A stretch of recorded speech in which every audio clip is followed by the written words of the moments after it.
Hey guys, welcome back to क्रेविस पैनिसागा। तो लास्ट वीडियो में हमने सीखा था अपने रिएक्ट जेएस के बारे में। रिएक्ट जेएस होता क्या है, कोड कैसे लिखते हैं हम वीएस कोड में, अपना पहला रिएक्ट आप कैसे बनाना है। अगर आपने वीडियो मिस किया है तो सिर्फ 5 मिनट्स का वीडियो है, do go and watch it.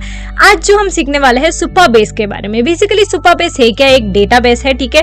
Online हम डेटा स्टोर करवाते हैं फ्रीली। हम 2 से 3 प्रोजेक्ट अपना क्रिएट कर सकते हैं, ठीक है। काफी होता है क्योंकि नॉर्मली जब आप ऐप बनाते हो या कुछ प्रोजेक्ट पे काम करते हो, ज्यादा से ज्यादा कितना काम करते हो, ठीक है। एक प्रोजेक्ट बनाते हो, उसमें सारा टेबल्स अपना अपना एसक्यूएल हो गया, मतलब जो भी एडिट करना है, अपना एपीआई टोकन्स हो गया, सभी चीजें उसी में रहते हैं। उन सभी चीजों के बारे में हम जानने वाले हैं। सो बिना देरी के चलते हैं डायरेक्ट अपना superbase.com में चाहते हम स्टार्ट योर प्रोजेक्ट कर सकते हैं, ठीक है। वरना साइन इन कर लो पहले। उससे पहले साइन इन करते हैं, ठीक है। अपना क्रेडेंशियल भी डाल सकते हो या कंटिन्यू विद गेटअप किया तो डायरेक्टली गेटअप से आपका लिंक हो जाएगा। तो अभी साइन इन करके देखते हैं। साइन इन सक्सेसफुली हो चुका है। आप कुछ नहीं करना, न्यू ऑर्गेनाइजेशन पे जाके आपका नेम वगैरह देना है, दैट्स इट। उतना ही करना है। प्लान यहीं पे रखना है, पर्सनली रखना है। इस पे जाते हैं, 1 प्रोजेक्ट है इस पे हमारा। तो या ऑलरेडी हम प्रोजेक्ट बना चुके हैं। यहाँ पे हमारा प्रोजेक्ट यूआरएल एपीआई की वगैरह होता है। इसी को हमें वीएस कोड में अपना नोड जेएस के कोड में डालना होता है, जिसके थ्रू हम सुपरबेस को कनेक्ट कर सकते हैं। टेबल एडिटर पे जब हम जाएंगे तो अपना टेबल क्रिएट कर सकते हैं। जैसे कि यहाँ पे मैंने एक टेबल क्रिएट किया है।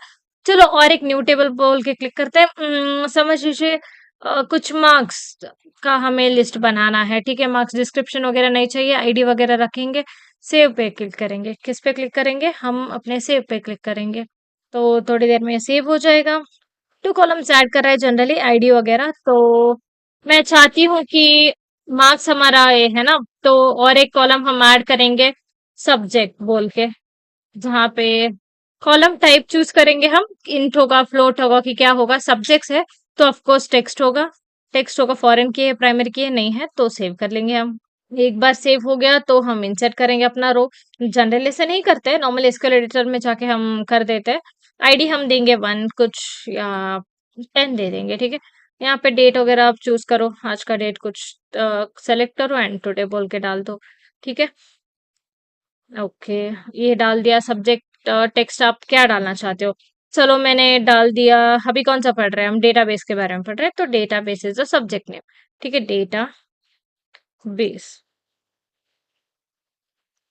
डेटाबेस डाल दिया, सेव कर दिया, ठीक है।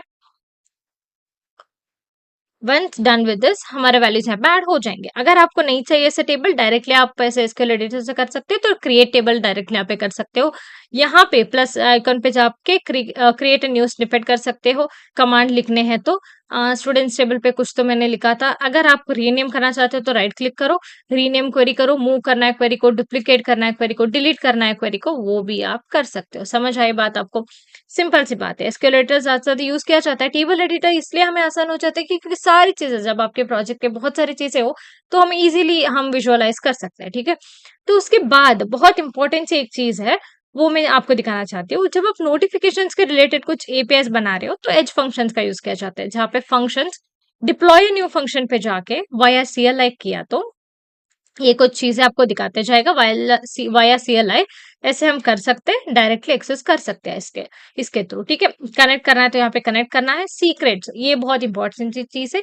यहाँ पे जब भी आप अपना नोड जैसे कनेक्ट कर रहे हो तो यहाँ पे सीक्रेट्स ऐड करते जाते हैं, यानी कि एसक्यूएल यूआरएल अपना की हो गया, अपना एफसीएम टोकन वगैरह हो गया। तो आप अगर रिक्वेस्ट करोगे तो डेफिनेटली मैं नोटिफिकेशन एपीआई को कैसे बनाना है आपको दिखाऊंगी। नोटिफिकेशन एपीआई मतलब जब जोमेटो वगैरह आपका नोटिफिकेशन आते हैं ना मोबाइल पे, वो नोटिफिकेशन सारे इसी तरह से बनाए जाते हैं। यानी कि यहाँ पे कोड ट्रिगर होता है, वहां जाके आपको वो नोटिफिकेशन आपके फोन में या मोबाइल में आ जाती है।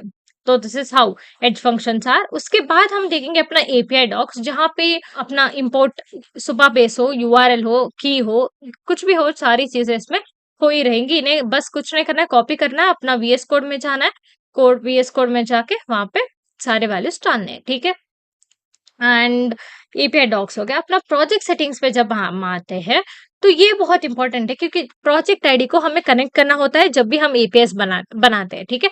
जब भी हम टोकन्स भेज रहे होते हैं तब हमें प्रोजेक्ट आईडी की जरूरत पड़ती है। ये जनरली हमें याद रखना पड़ता है सारी चीजें। डिलीट भी करना है तो आपको कहाँ जाना है? प्रोजेक्ट सेटिंग्स पे जाना है, ठीक है। जनरल में जाना है, डिलीट प्रोजेक्ट किया तो डिलीट भी हो जाएगा प्रोजेक्ट।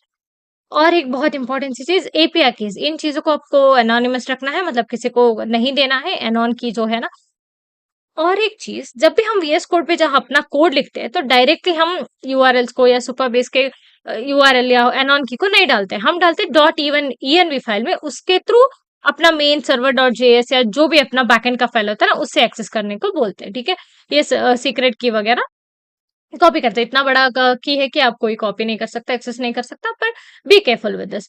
डेटा एपीएम ने जेडब्ल्यूटी सीक्रेट बोल के आता है, जो हर बार ठीक है हम यूज करते हैं जब भी एपीआईज को हम फेच करने चाहते हैं। जब भी आप नॉर्मल एपीआईज बनाते हो ना, तब कुछ भी दिक्कत आपको नहीं है। When it comes to OTP का चीज हो गया, when it comes to notifications के चीज हो गए, इन सारे एपीआईज में बहुत सारी चीजों की जरूरत पड़ेगी, जैसे कि जेडब्ल्यूटी मैंने बोला सीक्रेट को, है ना, टोक एंड एनॉन की अपना हो गया, इन सारी चीजों को हम यूज करने वाले हैं, ठीक है।